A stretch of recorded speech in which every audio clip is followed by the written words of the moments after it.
Hello everyone. So I'm actually making this quick video so that now that I have a bit of time, so I wanted to actually um, do something that is actually that was actually suggested by a friend. So it was actually some time back since I last took a poll on social media among some of my friends, and asked them, what kind of questions and what kind of topics do you want me to share about psychology and personality disorders.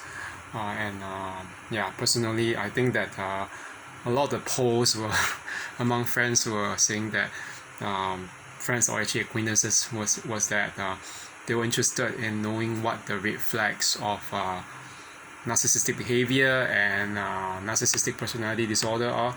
So just as a kind of preface or warning that because I'm not exactly trained clinical psychologist, and I think that I believe that there are a lot of videos out there which have been talking about the different kinds of narcissism, and even the two kinds being covert and overt narcissism. So, and also there are many other kinds, such as the like spiritual narcissist, the somatic narcissist, the cerebral narcissist, and even things like that, or these subtypes of narcissism. So I don't want to actually deal with the particular types right in this video, because they are quite complicated, and I think it's detracting from the whole thing about what the red flags are at a stage. So but just to go back to what we really have actually I really said about narcissism. So this is okay. Let me just go back to the basic definition of narcissism. So the basic definition of narcissism, if you were to just sidestep all the the different classifications or subtypes, regardless of whether it's an overt or covert narcissist, okay, that would be simply summarized in a few traits. Okay, the few traits, according to the American Journal of Psychiatry. Okay, these are these few traits. Okay, a pervasive pattern of grandiosity. This grandiosity being either in fantasy or behavior, a need for admiration, okay, a sense of entitlement, and then finally the lack of empathy.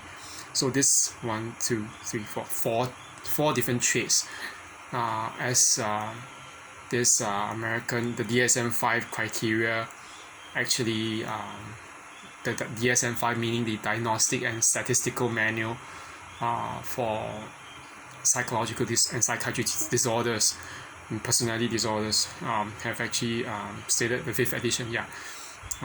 This 4 traits are actually the basic ones. So and of course there are more in terms of the different features, and I think that these features can be quite overwhelming. So but but to just go down to the whole thing about this definition. Okay, most of us know that the difference between the the overt type and the covert type is across the broad sweep of these two different categories.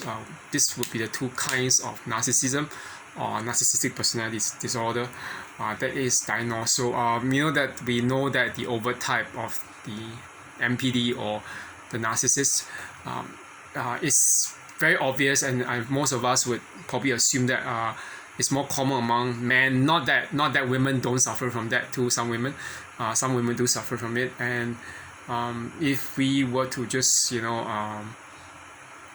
characterize it, the overt kind is recognizable insofar as the person is just totally brash, boastful, and supposedly extroverted. So he or she will just go around bragging and boasting about whatever achievements they have, how good they are, how attractive they are, whatever, you know, different things. And that is actually supposedly easier to tell. But the problem with the covert type as opposed to the overt type is that by contrast, most of the time, as we know based on the meaning of the word covert, covert narcissists are hidden and secret. So I know that some psychiatrists and psychotherapists, including psychologists, have claimed that it's a misnomer to just claim that they are hidden, because across the trait, obviously they might be more introverted and they might seem less brash, in the sense that they are very shy, but across the board they still exhibit that whole inordinate or uncontrollable or even unlimited sense of entitlement and desire for worship and admiration. So but just go back to the whole idea about covert narcissism. The real problem with covert narcissism, especially because I think that most people who have been in contact with such people will realize that precisely because they do not conform to the type of the overt narcissist, they don't brag, or at least they choose not to anyway, and they tend to be really, you know, acting as if they are, you know, introverted, they're shy, they are, you know, behind the scenes or whatever. So it seems really hard to actually detect them at first. But let me just say that I think that regardless of what they are, you know, if we were to just go back to the whole basic definition of what narcissism is, the behavioral patterns don't exactly they don't really differ much, regardless of whether whatever kind they actually fall into.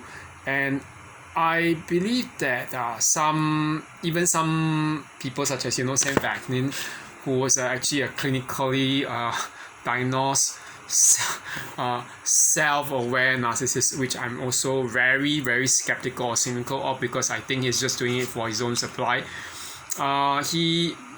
That not just him, but many other people have claimed that based on their experiences, that there's this issue of behavioral cycling, meaning that one moment this person who's a narcissist can be overt in on one occasion with certain people. They can brag about what they have achieved, but with other cases or other people whom are probably more shy in terms of their supply, being more shy or introvert, they will switch to become someone who is more introverted, more withdrawn, and it's like, they played according to the situation, according to what serves them the best in terms of manipulation. So I have notes about how we might exactly be looking out for this particular red flags. And I think that in this case of the red flags, this red flags, as I view it, would probably be things that we should be paying attention to, especially with regards to covert narcissists.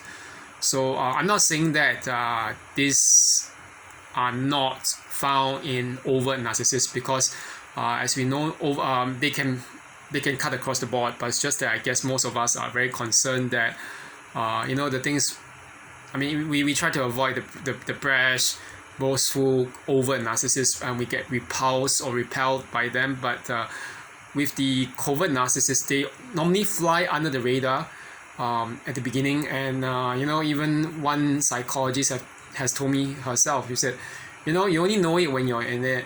Of course, and sometimes you just have to back out of it after a few months, after a few weeks, after realizing what the person is.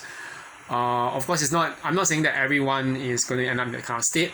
And even one senior citizen or uncle in the gym, he used to tell me this. He said it's possible to actually understand a person, to figure out what the person is based on his or her behavior during the first few minutes a second. He calls it first impressions or vibe.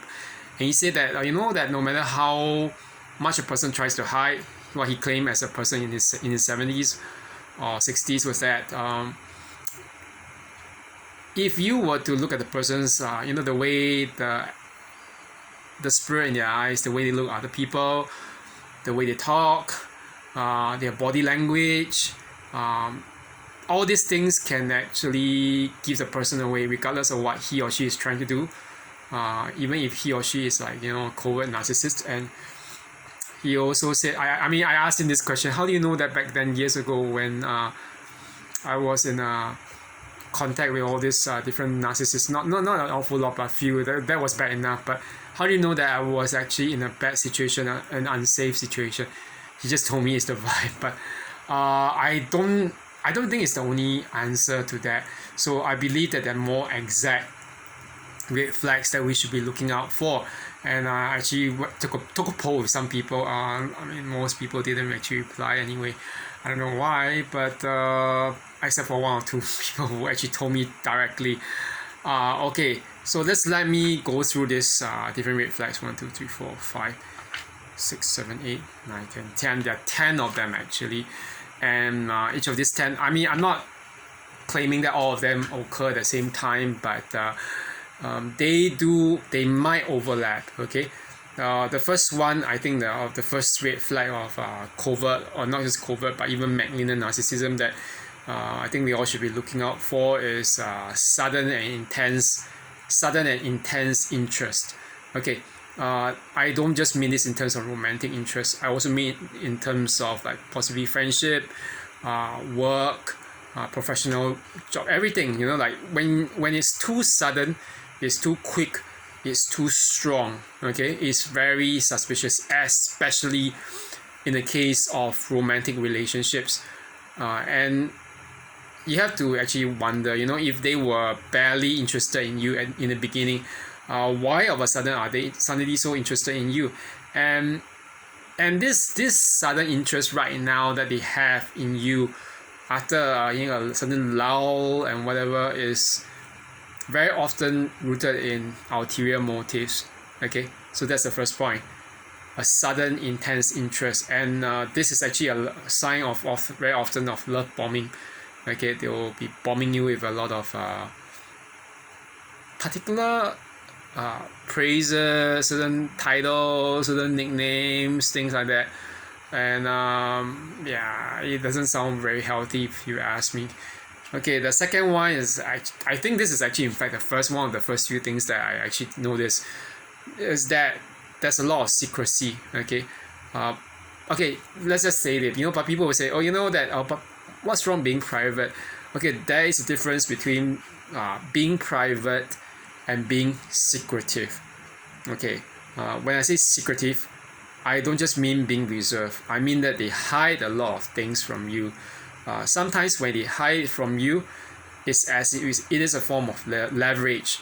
It's like, you know, I'm not going to tell you this thing now. I'll tell you later when I feel that it's actually to my advantage, or I'll let you find out, or why are you trying to hide so much? And then sometimes they even admit that, you know, this form of secrecy is their form of leverage against you. I mean, it's like, you know what, for example, you would date someone, when he or she would say, oh, you know, I don't want to let you know about this part of myself. Now, what? And then you say, oh, I won't ever let you find out. I'll tell you when I want to tell you. Now you shouldn't know. It's like, what's the drift? Okay, yeah, this secrecy is it implies a lot of fakeness, and to me, even more so than that, it's actually implying manipulation. Okay, it's a capital M, manipulation, not just a small m. Okay, the third thing is actually a refusal or an avoidance style. Okay, I'm not talking about avoidance style attachment, although it seems to be hinting at that. When I talk about this refusal or avoidance style or behavior, okay, what I mean is that they refuse to actually participate in the social life of other people, or even the common social life of other people, including friends, maybe friends they share with you, or acquaintances that they share with you. There's also a refusal to share, okay, which also flows directly from the secrecy that I was talking about. Okay, what is the implication when they refuse to actually share or participate in the social life of other people, including friends that you all both have or share? Okay, there's always the implication that there's a fear or some kind of secret or something that they don't want you to know, okay? And that there's a fear on their own part that you'll be divulged or disclosed somehow eventually. So I think that there's something to look out for, okay? And okay, the next one is actually, this is not just in terms of relationships with other people, but also in terms of conversation and action as well. If you realize any sign of them triangulating you, okay, what do I mean by triangulating you? This is when they actually bring up someone else all the time, and they the person might be someone close to you all, or the person might not even be someone close to you, okay? Could be a stranger. It can maybe even be someone as distant as a former ex of maybe of theirs or an ex of yours. And why do they bring up that kind of triangulation? It's like it's as if you were competing with them, or they are competing with the ex of with their ex, or they are competing with your ex, and it is room to suspect that there's a power game, a dynamic that's going on that we often ignore. And we know that a lot of times it's not just that, but even triangulation can be indicated in the case of induced conversation. Okay, when I say induced conversation, this is something that Dr. Les Carter's Les Carter, or Les Carter LES, has actually talked about. It's actually a very good technique that narcissistic people, not just narcissistic people, but even manipulative people use to draw in their victims. They normally say, "Oh, I heard something from someone," and you get a drift.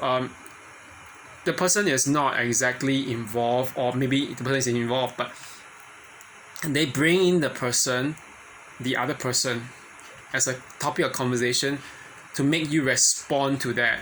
And you get dragged into the whole hamster wheel and everything.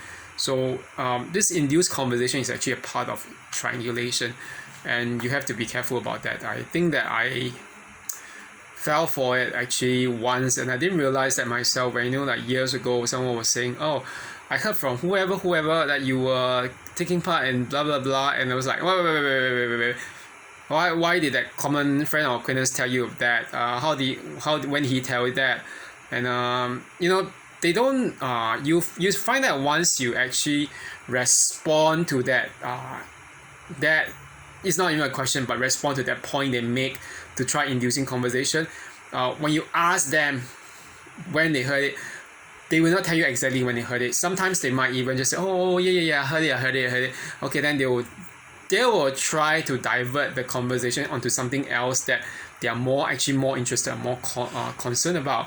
And at that point in time, years ago, it was exactly what the person was doing. The person was actually using a common friend or acquaintance, and what he said about he allegedly said about me. I don't even know if it's true, whether he was the one who told the other person. But it was an induced conversation technique for sure. Okay, induced conversation. So be careful about that, because it's a form of triangulation. Okay, the next one is the next red flag is when they show a competitive edge or urge. Yeah, a competitive urge, not edge. Competitive urge. Okay, what do I mean by competitive urge? This is when they position you immediately as a source of competition, as a kind of rival. Y'all might have heard of this before. And there's this clip in the movie Mean Girls. The three plastic girls, what's her name? Regina George, Gretchen Wieners, and Karen Smith. Yeah, the dumb blonde bimbo. They were in the classroom, the teacher's room, the principal's office, being asked about the burn book, where everyone was being gossip about and maligned. And like Regina George was saying, "You know what? We don't have a clique problem in this school." She was trying to deny everything, being the gaslighter and the borderline that she was. But her two friends, okay, and then one of them being Gretchen Wiener, said, "Oh, but you do have to be actually be careful about frenemies." I said, "What's a frenemy?" Like Regina George was saying. That was when Gretchen Wiener says, "There are friends who secretly hate you. We also call them freighters."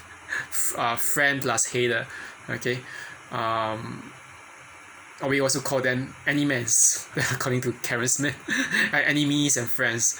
Yeah, but okay, the joke aside about this, I don't think anyone wants to be in kind of a relationship where we are actually competing with someone. It's a very unhealthy relationship. And yeah, so if person starts showing a kind of like competitive urge towards you, I think you want to be careful about that, because I mean of course there's healthy competition, but when all relationships start out in that, it's not really healthy. So and one other thing that I think I came across, and which someone like a friend of acquaintance was telling me, was this inconsistency. I came up with that word because he was telling me, I asked him, when you know that someone is actually not safe to be around. I didn't mean it just in terms of narcissistic behavior, but just someone being unsafe. He just said, when the words and actions do not match. And I was like, oh, wait. That's inconsistency. Isn't that what narcissists are also very good at doing? They say one thing, they make a lot of promises, saying that they'll do that, they'll future fake. They do it even right from the start. They'll tell you, we'll do this, but in the end they never deliver. Yeah, it's a very common thing in sales techniques where, my one friend in banking investment, he told me this, what they do. He said, we overpromise, but we don't always exactly deliver. Sometimes we under-deliver. He's very honest about it, but I think what he said was quite true. We never really know. There's a lot of inconsistency, but that's just the nature of people who are narcissistic. Yeah, and this is one red flag I think we need to pay attention to, because if we end up in this kind of situation, at the end when you actually you get dumped by them, or you dump them, you realize there's a lot of disappointment. And it's not even unnatural to say that you really have taken it for truth or for granted that the disappointment, it is ingrained and coherent, or not coherent, is inherent. Yes, inherent to that particular relationship. So yeah, you just give up on it in the end. Okay, the next one, I think this is something not everyone will agree with, but I think this judgmentalism. Okay, what do I mean by judgmentalism? This is very weird, but I think that sometimes this is where it shades off and goes off into the area of spiritual narcissism too. But the idea of judgmentalism, okay, is this idea of it's the better than thou, better than you all attitude. So sometimes people, you can hear it in certain forms, like, if you were to do this before me, you would be blah blah blah, or I would have. Okay, so for example, someone says to you, oh, if I was you were working for me as with me as a manager, I would have fired you, or given you a talking to, because okay, why is this a red flag? Okay, this is not something that I think is an indication of a safe person to be around with. What they position as a hypothesis, I would do this if whatever, if you do something wrong, blah blah blah.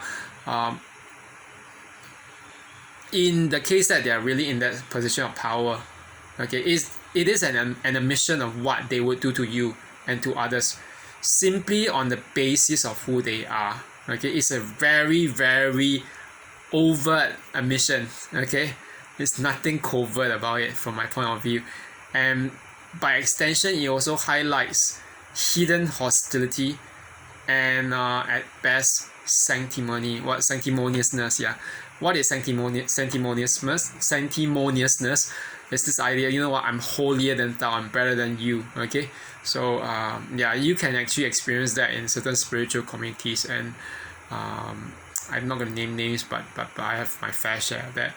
Okay, the last three, okay, one of them, this is a very common one, and I think everyone will probably agree: gaslighting. Okay, most people, I would say, even those who are not narcissistic, okay, they are capable of gaslighting. But what exactly is gaslighting? Gaslighting is a form of crazy making, and it's actually very often characterized by a constant denial of reality. It's like, oh no, I didn't do this, or I think you must be crazy, I just didn't do it. And they'll keep on denying that reality, and sometimes instead of not just denying it, but on top of denying it, they'll twist it into a whole new narrative to accompany this with blame shifting, scapegoating. So for example, I'm giving you an example. So if this is not a very common, this is quite common in some cases where, let's say, you are in a relationship with someone who is promiscuous and sleeping around, and he or she has some STDs or whatever, and he or she has spreaded some STD to you, and I mean, thankfully I've never been in this situation, but I heard of this situation from people who really got it. My friend was telling me, one friend was telling me about this. I think especially for girls, it's very problematic because they normally get it from the guys, and for example, if you get some STD or you get hurt or sick because of someone, when you confront the person will just, like, as a part of this whole gaslighting, they'll say, no, I didn't hurt you, I didn't do this, I didn't spread this disease to you. And even when you have the facts, or the medical results, everything showing that you have been infected with something because of them, they will just say, no, you are the one who spread it first to me, that's why the whole tables get turned. And then that's one example of the gaslighting. The other case is they'll say, oh, you made me do it to you.